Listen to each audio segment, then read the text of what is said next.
জামাত ইসলামী বাংলাদেশের সংসদীয় দলের উপনেতা আন্তর্জাতিক খ্যাতিসম্পন্ন মুফাসসিরে কোরআন হযরত মাওলানা দেলাওয়ার হোসেন সাঈদী বলেন, আজ যেখানে যে দুর্ঘটনা ঘটছে প্রত্যেকটি ঘটনার সাথে জামাত আর শিবিরকে জড়ানো হচ্ছে, বলা হচ্ছে এর সাথে আছে জামাত কানেকশন। কি জামাত কানেকশন? জামাত কানেকশন হলো যে দুর্বৃত্ত বোমা হামলা করেছিল তার দাদা, তিনি জামাত কর্তৃক প্রতিষ্ঠিত একটি মসজিদে বছরে একদিন নামাজ পড়েছিল, এটাই তার জামাত কানেকশন। আশ্চর্যের বিষয়, দুঃখের বিষয়, একজন পীর নামের কলঙ্ক ধর্ম ব্যবসায়ী তিনি সেই কথা বলছেন যে কথা বলছে বামপন্থীরা। বামপন্থীদের সুরে সুর মিলিয়ে তিনি দেশের ইসলামী আন্দোলন বন্ধ করে দিতে চান।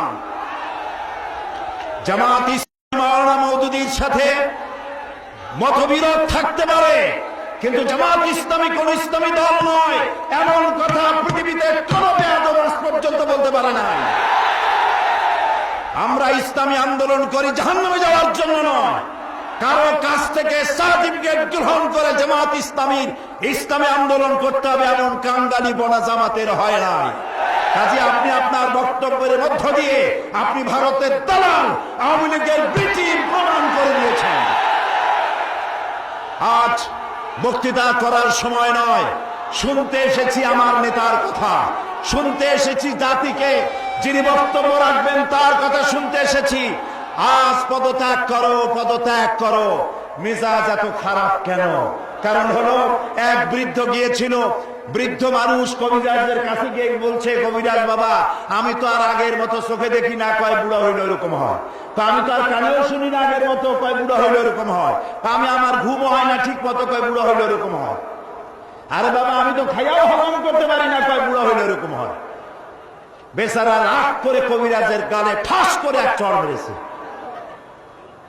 কবিরাজ বলছে, চাচাজি এটা আমি রাগ করবো না, কারণ বুড়ো হইলে মেজাজ এইরকমই খারাপ হয়। 2001 সালের নির্বাচনে আওয়ামী লীগ যে গোহারা হেরেছে মেজাজ সেজন্যই খারাপ। আজ আপনি 14 দল করেছেন, একটা দল আপনার আর 13খানা সাইনবোর্ড, এই সাইনবোর্ড দিয়ে কিচ্ছু করতে পারবেন না, কিচ্ছু করতে পারবেন না, কারণ বামপন্থীদের সাথে বাংলাদেশের মাটি আর মানুষের সম্পর্ক নাই। আজ এই পল্টনে দাঁড়িয়ে চ্যালেঞ্জ দিয়ে গেলাম, যাদের সাথে আপনি জোট বেঁধেছেন তারা তাদের মাতৃভূমিতে দাঁড়িয়েও জামানত বাজেয়াপ্ত হবে, পাশ করতে পারবে না। সুতরাং বিশাল জনসমুদ্রের কাছে শেষ আবেদন, 2007 সালের নির্বাচনে এদেশের ইসলাম এবং মুসলমানদের ঐতিহ্য, দেশের স্বাধীনতা, সার্বভৌমত্ব, অখণ্ডত্ব আর অস্তিত্বকে রক্ষা করার জন্য 4 দলকে আবার ক্ষমতায় পাঠাবার জন্য ঐক্যবদ্ধ থাকুন। আল্লাহ হাফেজ। বাংলাদেশ জিন্দাবাদ।